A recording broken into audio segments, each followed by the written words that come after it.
एक पुरसुकून कस्बे में जो ब्लैक वुड जंगल के करीब वाक़ था, लोग सरगोशियों में एक भटकती हुई रूह की बात करते थे। एक औरत जो हमेशा सफ़ेद लिबास में मलबूस जंगल में घूमती रहती थी। इसे सफ़ेद औरत कहा जाता था। रिवायत के मुताबिक वो कभी एक दुल्हन थी जिसकी शादी की रात हसद करने वाले आशिक के हाथों अलमनाक मौत हुई थी। तब से इसकी रूह जंगल में इंतकाम के लिए भटकती है, और वो किसी भी शख्स को मुआफ़ नहीं करती जो रात के बाद जंगल में दाखिल हो। एक सर्द ख़ज़ां की रात तीन नौजवान, सैम, लिया और मार्क, ने इस कहानी की सच्चाई जानने का फ़ैसला किया।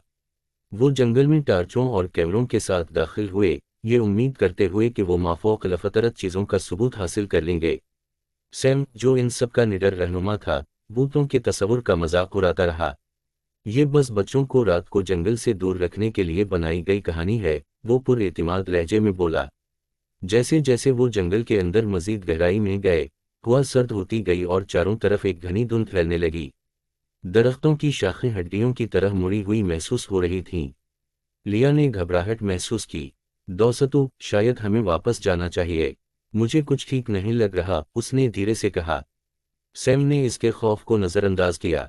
हम यहाँ तक आ गए हैं तो अब ये काम ख़त्म करना ही होगा। अचानक इन्होंने एक आवाज़ सुनी, एक औरत के रोने की मध्यम सी आवाज़ जो धुंध में गूंज रही थी। ग्रुप के सब अफराद रुक गए। क्या तुमने ये आवाज़ सुनी? मार्क ने कांपते हुए कहा। रोने की आवाज़ मज़ीद तेज़ हो गई और अचानक इन्होंने देखा कि एक मध्यम साया, जो एक पुराना दुल्हन का लिबास पहने हुए था, दरख्तों के दरमियान खामोशी से तीर रहा था।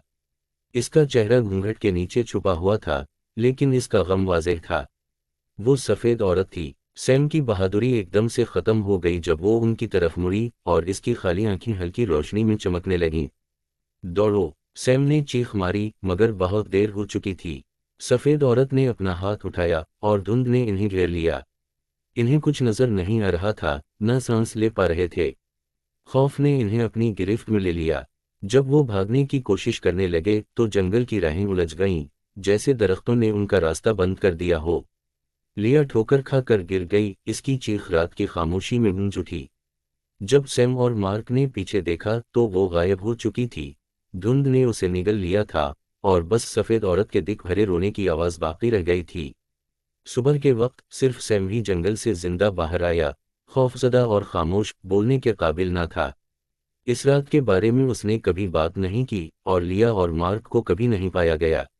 लेकिन खामोश रातों में जब हुआ ब्लैक वुड जंगल से गुजरती है, मकामी लोग अब भी सफ़ेद औरत के मध्यम रोने की आवाज़ सुनते हैं, जो मज़ीद रूहों की तलाश में भटकती है ताकि वो इसके दायमी दिख में शामिल हो सकें।